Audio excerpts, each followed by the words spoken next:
I think those marriages will likely stick longer because they have more glue. Like, go up, you bald head. Go up, you bald head. Well, that's really weird. And he turned around, looked at them, and called down a curse. He's forgiven us for things that we could never atone for, and made it right between us and God. Relish, pleasing or zestful flavor. A quantity just sufficient to flavor, to be pleased or gratified by. Enjoy. We are hoping that what we bring to your table today might add some spice to your life. Welcome back to another episode of Relish. This is Don Patterson. I am Rowan Miller. Don, how are you doing today? Present, accounted for. He's here. Accounted for. I think I'm accounted for. Yeah, I think so. I've got a question for you. Alrighty. How have you seen God answer prayer? Yeah, I mean, definitely with, I've said this before, but with college decision and even most recently, like preaching, I was kind of stressed out about it during the week a little bit because I was just like, it was a stressful week. I already had the sermon written because it was for a class, but then I was like, man, what am I gonna, like, how am I gonna practice this? Like, how's this gonna work? And I was at peace like Saturday, Sunday. So that's cool. Yeah. Especially since it was your first time. Yeah. That's good. Yeah. I wasn't too nervous at all. I mean, definitely a little, but. Right. Yeah. I'm still nervous when I go preach. Yeah. I think that keeps our edge. Mm-hmm. Right. Somebody told me it was after I preached, and after you preached. Well, if you weren't nervous, then you didn't care or something like that. Yeah, so it didn't matter much. Yeah. That's true. That's true. Those things that we invest in that matter quite a bit, we will have some anxiety about making sure it happens the way we would want it to. Yeah. Yep, that's true. Alrighty. Well, we got kind of a long question here about marriage with some stats in here. Ooh, okay. So nowadays, men marry at 30 and women marry at 28 on average, where in the 1900s it used to be at 22 and 20. Mm-hmm. And now they say roughly 40% of people will get divorced in their life. And then families now average under 2 children, while they used to average over 3. So why, I mean, this might not be so much of a Bible question, but why are they changing? And then if you could like walk us through what the Bible tells us about marriage and what purpose of marriage is and how we can kind of change and become more like that. And I think some of our Christian families are living into those stats a little differently, because I know several families who are Christian specifically and are making sure that they have not only 2 kids to replace them, but also understanding that our Christian population maybe should be growing. And so that's evangelism in the bedroom. That's what we used to call it, you know? But the reality is, so those figures are right on. I mean, that is what I see. And part of it is, I have a men's Bible study, and they're saying, well, we just can't find good Christian girls. And so, do you know any, Don, any Christian girls? And so part of that is saying, the guys are saying, I'm not going to marry just anybody. Right. And I'm going to take my time in this decision and find the right one. And because the intention is to live our entire lives together. And that's great. We can approach it that way. That's a good way to approach it. But that also means that date of getting married might go into the 30s and early 30s because we can't find that person. And I think the belief that I've always had is there's a right person. And sometimes it takes a while to find that right person. There's not just a select, all 6 of these would be good candidates. And then I don't think we want to go there. There's also intensity in that process that I hope will start driving that 42% down, so that there are fewer divorces among Christians because they're taking that seriously. The biblical example would go back to Genesis, and one man for one woman, and uniquely created to be there. And yes, I think it's 127, Genesis 127, we're to multiply, Oh, no, 27 is made man in our image. And then you go down in Genesis and it's to multiply. And I was reading an article the other day that said that Adam and Eve had 53 children. Really? I thought, where did you get that from? My goodness. Well, it came out of the book of Enoch, I think. And so it, He blessed them, be fruitful and increase, verse 28. Fill the earth, subdue it, rule over fish and sea, birds of the air. And so it's sort of giving a indication that this being created man and woman was to be fruitful. And I really think that what happened was it was norm to have many children because you knew that you had to have at least 4 to make sure that 2 would live to adulthood. I mean, the infant mortality rate was such at the turn of the 19th century. Let's see. Yeah. It's off one. Right, it is. So, but about 1900, the mentality was you still needed to have 4 kids because the infant mortality rate was so high enough that maybe half of them would live to adulthood. And when we came into the Great Depression, that really made it hard for households, especially in the city, to make sure that they could raise that many kids. In fact, there were orphan trains because of the 1920 Spanish flu killed parents, and then children might live. They were orphaning in orphanages and then set out on a train to find other places to live because that wasn't. So the idea of let's have just as many kids as we know we can get to adulthood that we can afford. Yeah. And that is sort of why we went back down to 2 kids or 1.38 kids. I'm not sure how you get that. But yeah. So that mindset in the church then, I think, is going through a transition that we need to take marriage more seriously than we used to. Maybe even have premarital counseling in the dating stage. I've done a couple of those where a couple started dating and decided, well, maybe we need to talk to somebody to talk this through to see if this is the right person, even before they were engaged. And those have been interesting counseling sessions. And some of them have stuck really well. Taking the marriage seriously, it's not just about sex, not just about finding the right one. It's about living into a mission together instead of just, I've found the right one now.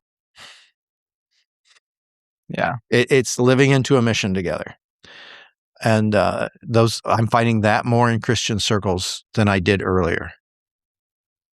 And I think that's positive. Yeah. Then I think those marriages will likely stick longer because they have more glue. They not only have the glue of, I like her. I really like her. It also has the glue of spiritual relationships. So we believe the same things, and spiritually we pray the same. We spend time with the Lord together, and then beyond that, the mission that we've adopted as a couple, it drives us forward as a couple, and we engage it together. That's good sticky stuff to keep a relationship together. Then you might want to have more kids. Did I get the whole question? I believe so. Oh, why? I just am really encouraged by some of our Christian families living into their vision and mission together. Yeah. Alrighty, this strange Old Testament passage here. Oh, strange Old Testament. Yeah. Okay. 2 Kings 2. I don't know if Kings. it's when, let's see, who was it? Like the Lord, it was Elijah and Elijah just left, and Elisha was going out of where was it? Wherever he was going out to Bethel or something, and some kids were calling him Baldy or something. Oh, just after Elijah has gone up into heaven with the chariots of fire. Elisha's succeeding him. Yes. He sends a bunch of kids call him a Baldy, so then he sends the Lord sends 2 female bears out of the woods and mauled 42 of the children. And then Elisha goes on his business to Mount Carmel. Yes. So here it is. 2 Kings chapter 2, and it's verse 23 to 25. And yes, why does this happen? Yeah. Well, like it just seems a little strange, but it does seem a little strange. I agree 100%. And I'm not sure there's any theologian can actually put it into context other than here's a prophet, young prophet, and all of a sudden he's been given a double portion of Elijah's power. Yeah. He's received the mantle, and maybe, have you ever watched Superman? And right after he visits his father, Jor-El, or whatever that is. Anyway, he all of a sudden is given this ability to fly, but he doesn't know how to do it yet. And he's working into it a little bit. And so he's calling out, and turned around and looked at them and called down a curse on them in the name of the Lord. And I think maybe he didn't know how effective that curse was going to be. And so I have to put it maybe as the young prophet didn't know his power yet. Okay. And he's sort of, And interesting that he was already bald at that whatever age. I mean, we know he was younger than Elijah, but Elisha was already bald. And here these kids come out. I don't know whether he was funny looking, maybe he was funny looking and bald, or maybe he walks strange.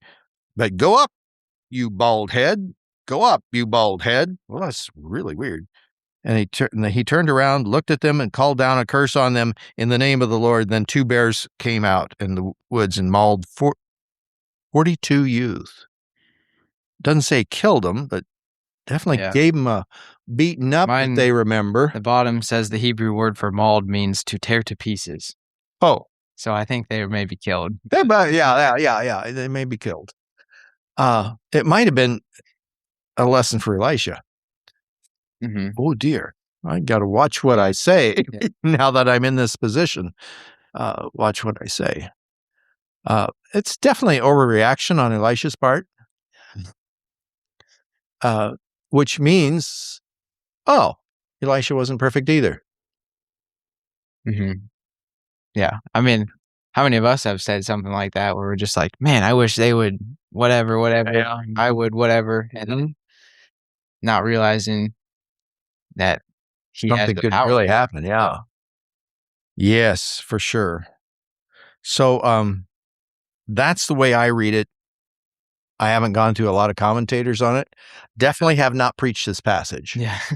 And I have no notes in here that I preached this passage. Yeah, strange. But it seems like it has to do with the fact that, this is a inexperienced prophet that's got this power that he's just now beginning to understand how to wield it. That's my interpretation. Yeah. So hopefully, we know he got that sort of under control as time went on. Yeah. Because he used it. Actually, we have a lot more miracles recorded from Elisha's work than we do Elijah's. I mean, Elijah's prophet, the prophet Elijah is the one that is referred to into the New Testament, John the Baptist, and yet we don't have a lot of recorded work of Elijah compared to Elisha, And we've got a lot more, especially in 2 Kings, of the work that Elisha did. Yeah. That double portion is probably why. I think that's exactly. Yeah. Yeah. That's true. Yeah. Good question. Provocative question. A provocative question. I'm going to think about that through lunch hour. How do we atone for our sins?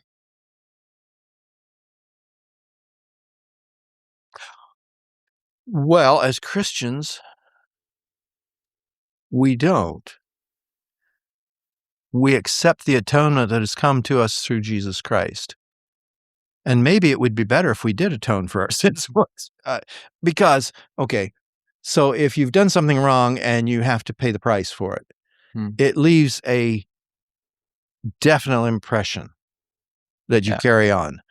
And what was common in the Hebrew culture was you did 2 to 4 times. So if you took an item, stole an item, you would pay for it 4 times over. Okay. So that you'd remember, you're not going to go out and steal because it costs so much to steal. It costs way more to steal than to just go up and buy it the first time. And so with that, you were atoning for it by what you paid back. We can't pay the price of our sin. We can't atone for that. Jesus did. I think the bottom line of it is to make it right again, make us one again. And Christ did that for us between he and God for us. I think atonement might be something we need to do between each other to make sure that relationships stay in harmony. But we're even having a hard time doing forgiveness in the modern church. Right. And so to think of forgiveness and then needing to do atonement probably isn't on our radar right now. So it would be, atonement would be that part where we make it right again. If I've done something wrong, I make sure that you know that I'm sorry, but I also make it right with you. Yeah. And we probably need to do some more atonement in the church. I'm not sure who we'd use as judge and jury to say, well, this is what you need to do, and this is how we prescribe it. It would seem like, okay, here's I'm going on a rabbit trail. All right. It would seem like people who have received forgiveness from Christ and know all that he's forgiven us for would be the first to make sure that we don't need to make things right between each other. We would make sure we did it right the first time. Yeah. But in reality, we're still human. We're still going to step on each other's feet. How do we, as Christians, better walk with each other like our relationship with Jesus? He's forgiven us for things that we could never atone for and made it right between us and God. We're at one. Why can't we do that with each other better? It seems like with that model in the back of our head, we should be able to do it better. Yeah. But it doesn't happen. And I could say, okay, Satan's in the middle of it. Yeah, it could be. Satan's in the middle of it and causing all the grief that we're bearing. That could well be. Maybe that's too easy. Give him all the I was going to say that's pretty easy. Letting us off because we've given Satan credit. I don't know if he needs any credit. He takes enough already. Yeah. So good concept, good thing to be thinking about. We've been atoned for by Christ's blood. How do we live that out today among us? Being forgiven so much, can we ever forgive that much? Yeah. Very good. I don't know that we've been asked even close to forgive like Christ did. Yeah. Yeah, that's a good question. That's going to have me thinking through the lunch hour. Some good questions in that episode, huh? There is. Yeah. Yes. Know what Don will be doing during his lunch hour. I think maybe you've been with your brother too much. Oh, man. Good questions. Good questions. Yep. Well, hope you guys enjoyed. I know I did. I like some of those Old Testament ones. Strange, interesting stories or things that happen. Definitely. Yeah. And that's one of them. Yeah. Well, all the bald guys in the church know that passage. Did you know that? Every bald guy in the church knows that passage. I'll never call anyone bald, but Oh. Alrighty. Thank you guys for joining us. We'll see you next time. Lord willing. Thank you for joining us for this podcast. Feel free to become part of this ministry by sharing it with others. Our goal is to help each other grow deeper in our understanding of who God is and His calling to us in our daily lives. Thank you again for joining us, and may God bless your day.